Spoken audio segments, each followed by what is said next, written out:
After 11 surgeries and 14 months in the hospital, I texted, landing at 10:20. No one came. An hour later, Mom asked for $4,800 for my sister's tuition. Then a familiar SUV pulled up, not my family. What happened next triggered 48 missed calls. Oh, where do I even begin with this one? I just spent 14 brutal months rebuilding my body, enduring 11 surgeries that left me with more metal than bone. But the real cut, the deepest one? That came the moment I landed back home, crutches tapping a lonely rhythm, realizing the family I'd given everything to weren't even there to pick me up. It was like a punch to the gut, a cold splash of reality after surviving a literal car crash. See, my name's Alex. I'm the oldest of three, the default driver, the one who knows every password, keeps the family calendar, and honestly, probably still carries a Ziploc bag of receipts like a traveling clerk. I'm 29, but I've got half a calf muscle missing on my left side, and a knee that's held together with 12 screws and a plate. That plate? It still hums before the rain, like a cheap weather app one can feel in my bones. I spent over a year learning how to be a person again, moving from hospital rooms to rehab centers, with beeps for music and fluorescent lights instead of sunshine. I know the sound of a 2 a.m. vitals check and the exact click of a night nurse trying, and failing, to be quiet. 11 surgeries, man. I can list them faster than my siblings can name state capitals. Everyone called me resilient. What they really meant was, you didn't die, and you were polite about it. The flight home actually landed early. Gate 8, Terminal B. My backpack dug into a tender spot where skin met graft, a constant reminder of everything I'd just been through. My crutches beat out a slow, painful rhythm on the tile as I found a spot near a charging station, eyes fixed on the pickup lane doors. The arrivals board flipped like a restless book, mocking me. I inhaled the mix of airport coffee, damp clothes, and that sour tang of recycled air. I pulled out my phone, typed a quick message to the family chat, the one optimistically named Fam Bam, which always felt like a sticker over a crack. Landing at 10:20, Gate 8. Blue bubbles. No reply. My stomach tightened. I tried to reason with myself, they're probably already in the car. Mom's ringer is off. Mia's asleep. Josh is at practice. Rick, Mom's husband, is busy, which is his go-to for anything remotely real. People poured through those doors, joyful reunions, signs, flowers, hugs that made strangers smile. Every time the glass doors opened, I do that half smile, trying so hard not to look desperate. 20 minutes. 40. An hour. My phone battery was sinking, just like my heart. My knee throbbed, predicting a storm. A little kid cried, hiccuped, then fell asleep on a suitcase. A TSA agent even asked if I needed help. I'm good, I said, the lie slipping out clean, polished from a lifetime of practice. Headlights rotated outside, trunks popped, doors slammed. The pickup lane was a constant loop of quick, happy reunions. I kept scanning for our beat-up minivan, the one with the zip-tied bumper and faded soccer sticker. Nothing. Then, a navy SUV rolled to the curb. Fog lights, a dented wheel, a familiar dimple. It wasn't my family's car, but it was familiar.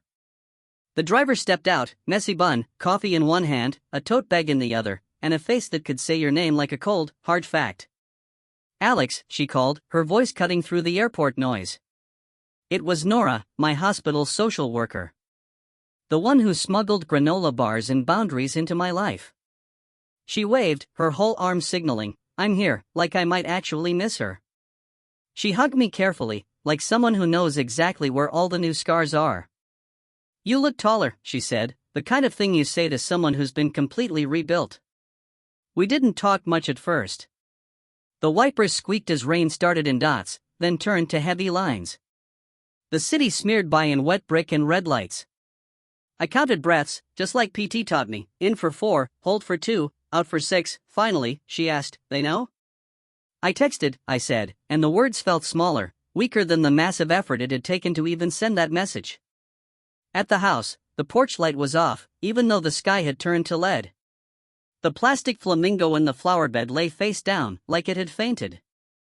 Voices leaked from the living room, a TV laugh track, Mom's low hum. "Wanting to come in?" Nora asked, her hand still on the gear shift. "No," I said, the word coming out firm. "I've got it." The front door, of course, stuck. The entryway smelled like fried onions and lemon cleaner, a familiar comfort and a fresh insult all at once. I stood there, wet and metallic, waiting for the movie-perfect line everyone imagines but no one ever gets right. Mom looked up. "Oh," she said, like I was early for an appointment. "We were just about to text." Josh paused his game but kept his headset on. Mia didn't even look up from her phone. Rick mumbled, "Hey, champ," to the coffee table. I set my backpack down, it left a wet snail trail on the tile. Mom waved a stack of envelopes. "Good," she said, briskly. "You can explain these." "I don't speak medical." Asterisk not how are you. Not we missed you.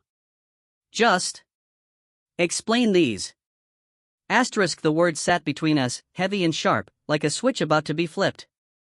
Before that truck ran the light and rearranged my left side, I was practically 2 jobs in a trench coat. Warehouse mornings, call center nights. I stretched checks like pizza dough, rent, groceries, Mom's copay, Mia's emergency books, Josh's cleats, Rick's weird week at work. I was the one who bought the giant pack of toilet paper because no one else remembered until we had none. Family is family, Mom would always say, which really just meant, Alex will fix it. If I ever said, I don't have it, she'd tilt her head and say, don't be ugly. And somewhere between ugly and ungrateful is where the money always appeared. My money. I didn't keep a ledger. Writing the numbers down just made me angry, and anger made me feel guilty. Guilt, in turn, made me tap send on that Venmo faster. That was the system. They called it love. It felt like debt, with confetti.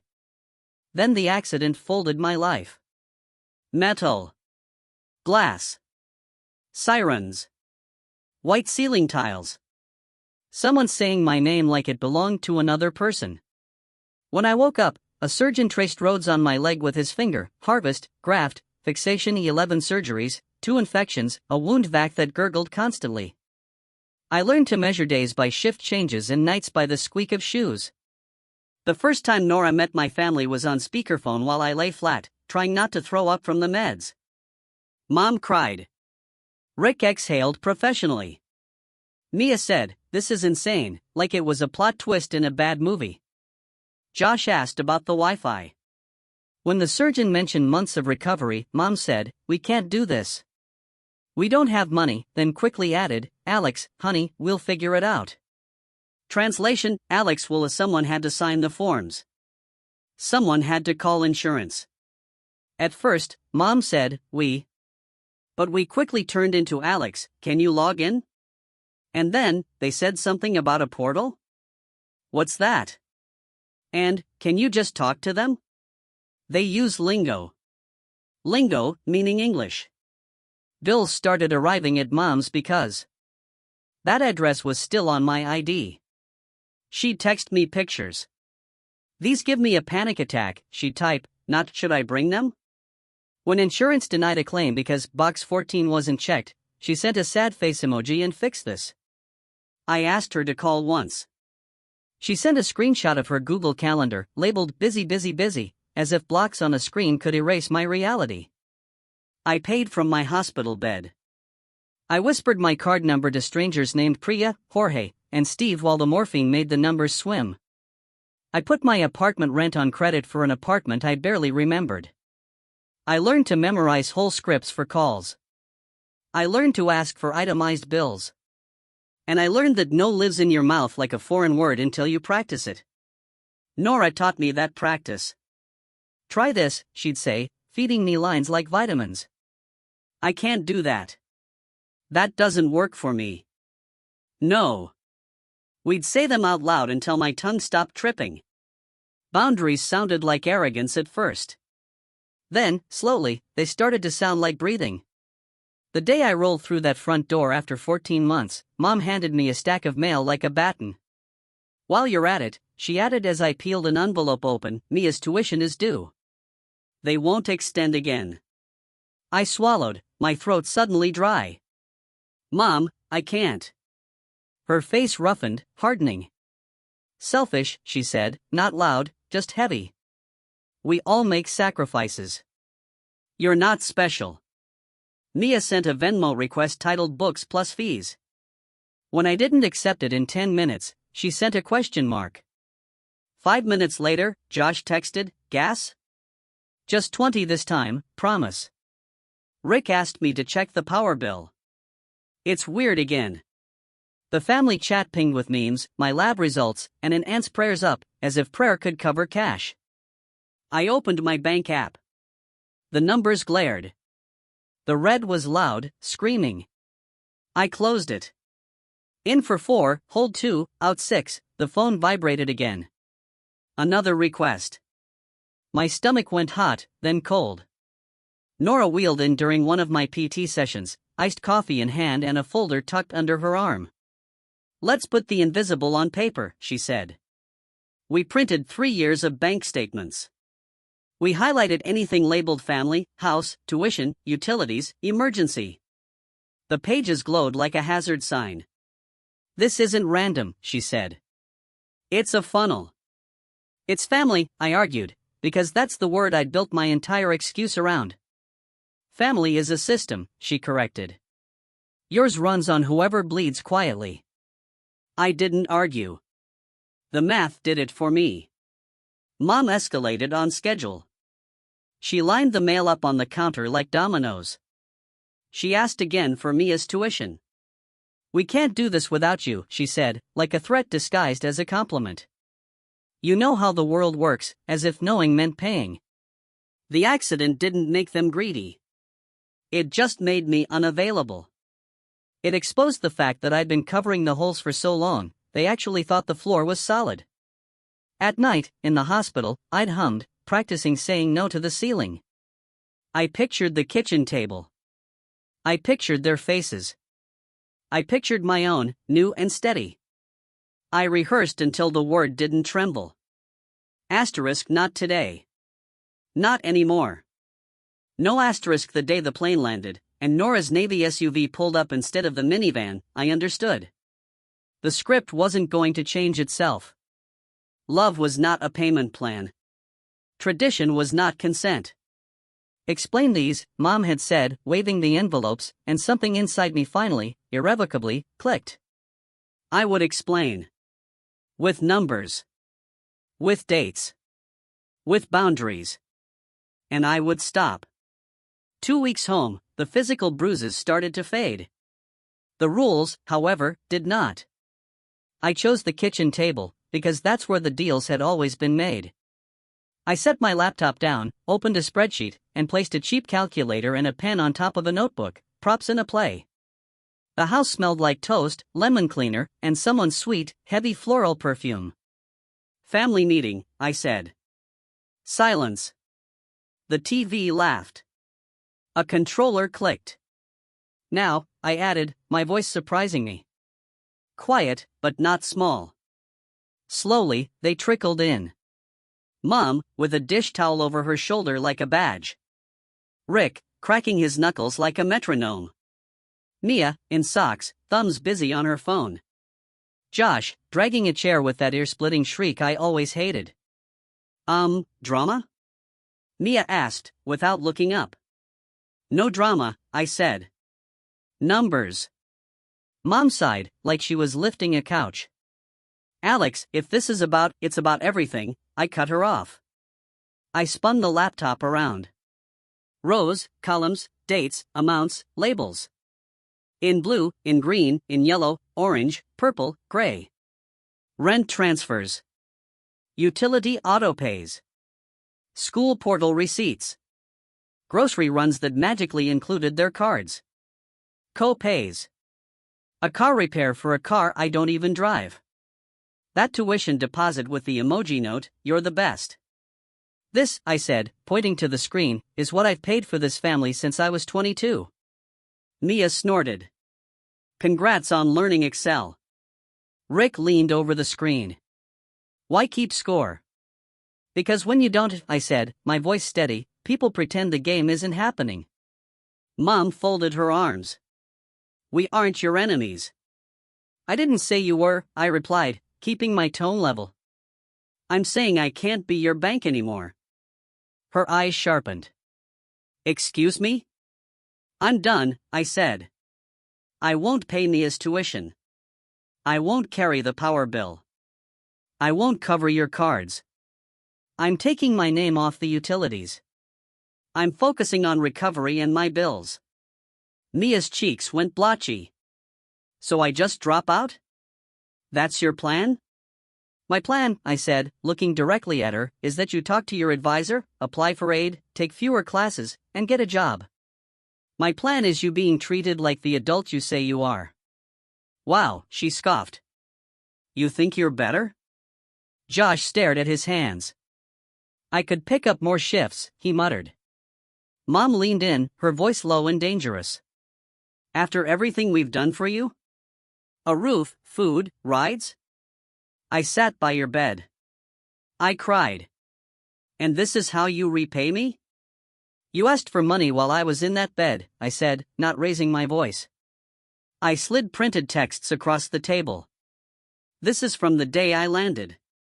The one that read, still waiting on the $4,800 for your sister's tuition. Next to it, a photo of my hospital bracelet, still on my wrist. You sent this an hour after my plane touched down. Don't be theatrical, she snapped. Don't gaslight me, I shot back. Rick tried a softer tone. We can find a compromise. Here it is, I said. If anyone opens anything in my name, I will report it as fraud. If anyone harasses me for money, I will block them. If anyone shows up at my job, I will call security. I am moving out in 6 weeks. Before that, internet and power come out of my name by Friday. Mom stood so fast her chair scraped across the floor. You would do that to your mother? I would do that for myself, I said, keeping my hands flat on the table so they wouldn't shake. Mia lifted her phone. Group chat time, she announced. Everyone needs to hear how you're abandoning us. Great, I said, and typed first, so the record was clean. I won't be funding the household anymore. I'm focusing on recovery. And my bills. Please direct money requests elsewhere. The bubbles exploded. Replies rolled in like hail. Asterisk Alex, what about Mia? We did our best. Don't do this to your mother. Wow. Call me now. You're nothing without family. Who helped you if not us? Asterisk I dropped screenshots into the chat, bank transfers, utility receipts, the tuition text, the power bill with billing contact, Alex under our address. Aggression, manipulation, humiliation. The trifecta. Mom's mouth flattened into a straight line. Get out, she said, her voice shaking. Right now. I will, I said. In 6 weeks. Any utilities are out of my name by Friday. Traitor, she whispered. Grown up, I said. For a second, the room held its breath. Then it exhaled.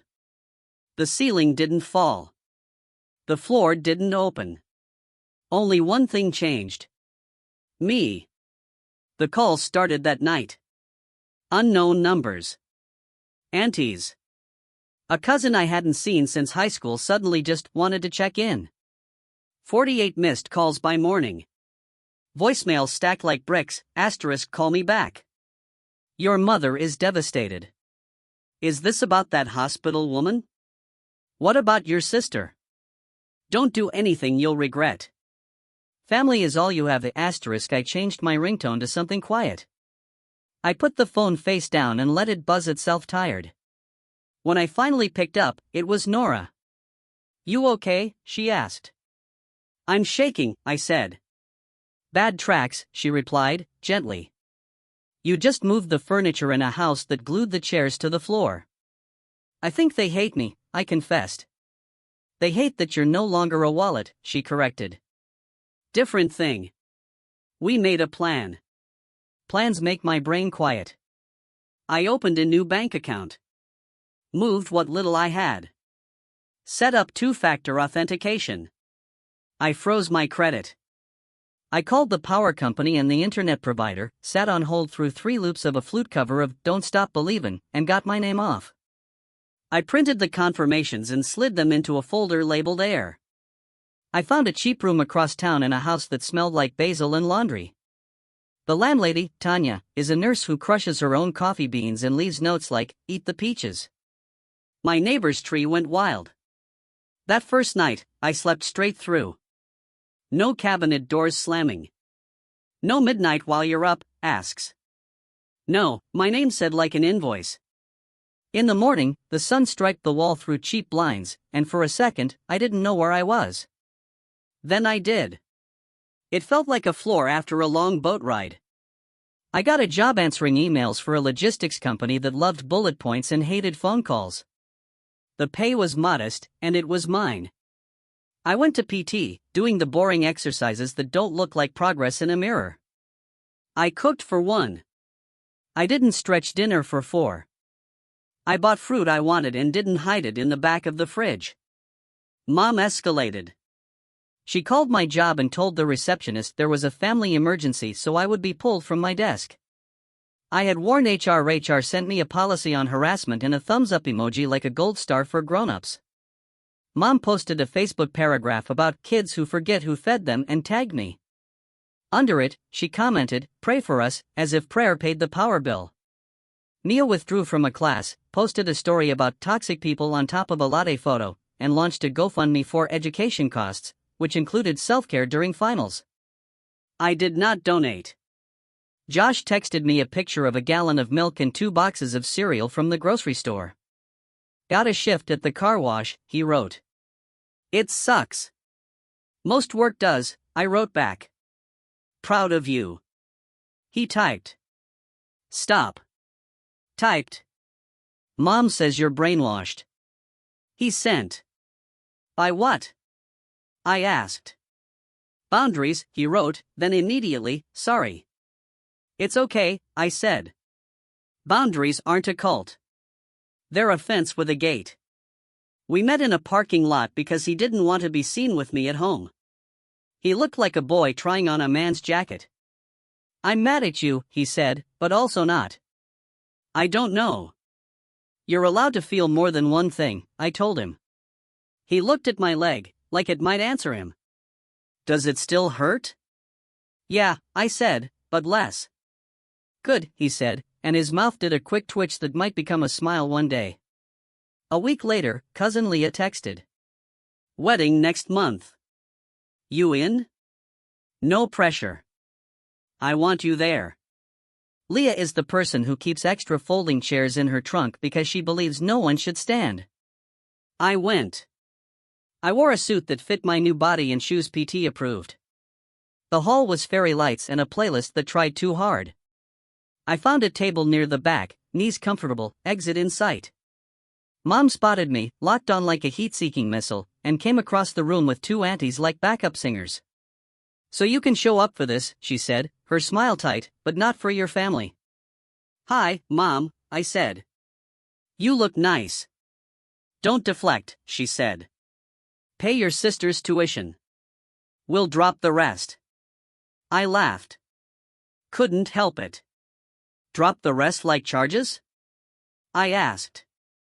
That's not how this works. Rick hovered behind her, hands in pockets, nodding like a dashboard bobblehead. Mia filmed, because of course she did. I pulled out my phone. I was prepared. Here's the confirmation that the utilities are out of my name, I said, showing the emails. Here's the freeze from all 3 credit bureaus. Here's my new bank. 2-factor on, Face ID locked. Here's the written notice to the landlord that I moved, with a reply. Here's a PDF of the statute that says opening credit in someone else's name is a crime. An ant made a tiny bird noise.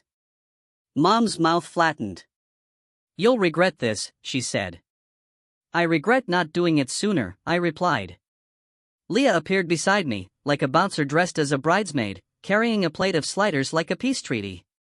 Everyone good here, she asked, her voice soft, but with a core of steel. We're fine, I said. We're practicing boundaries. Leah handed a slider to me, and one to Mom. Hospitality photo booth that way, she told Mom, bright as a bell. The filters are forgiving.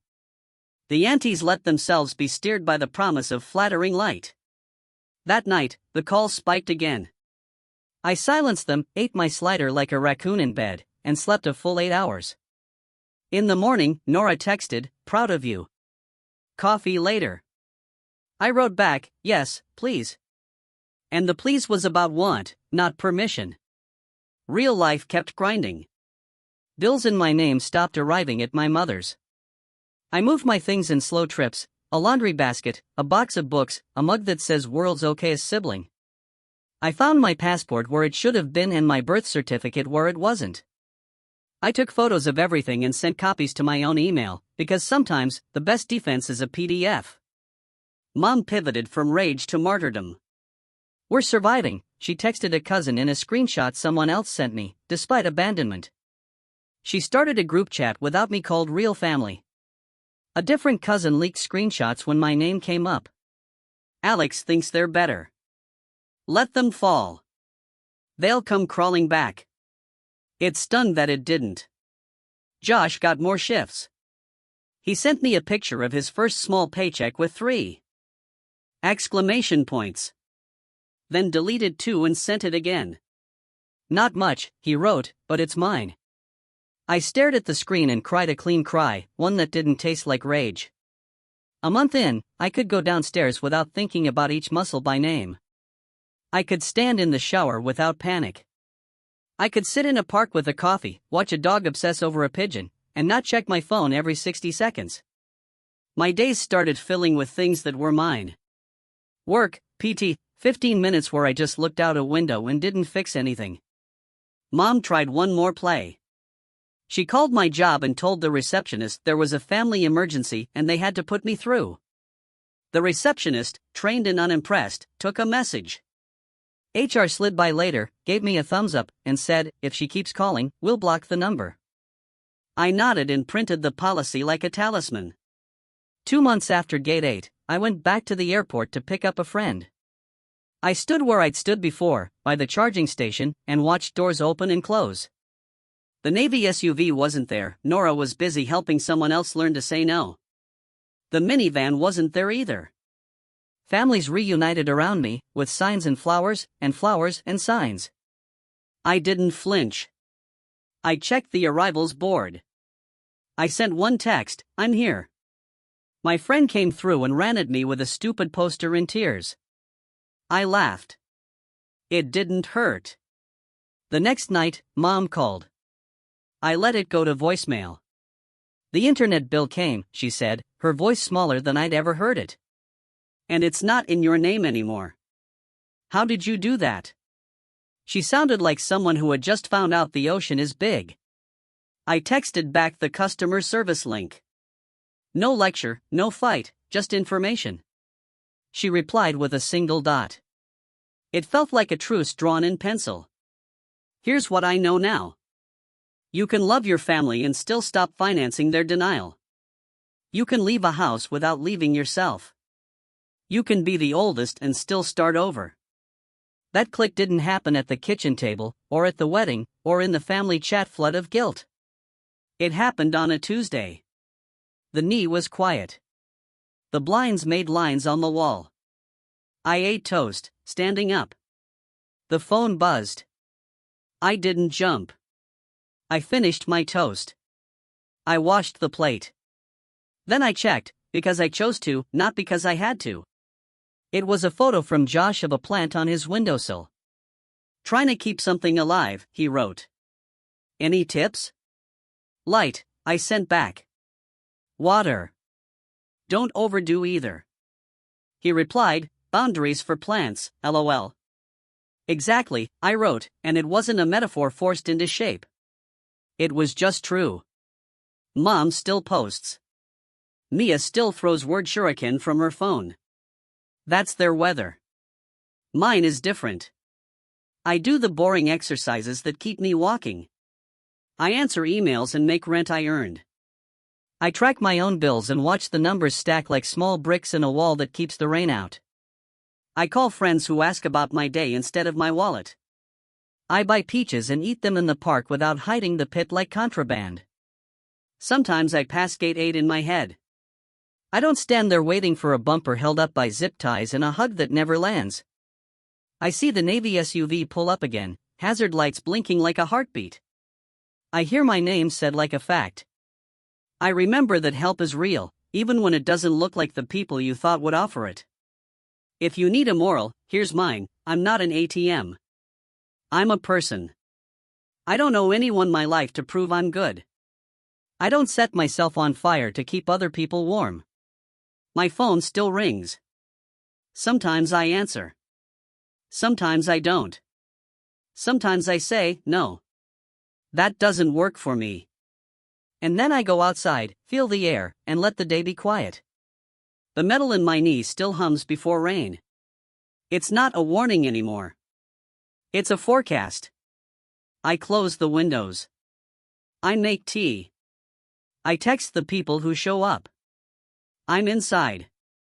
I'm warm.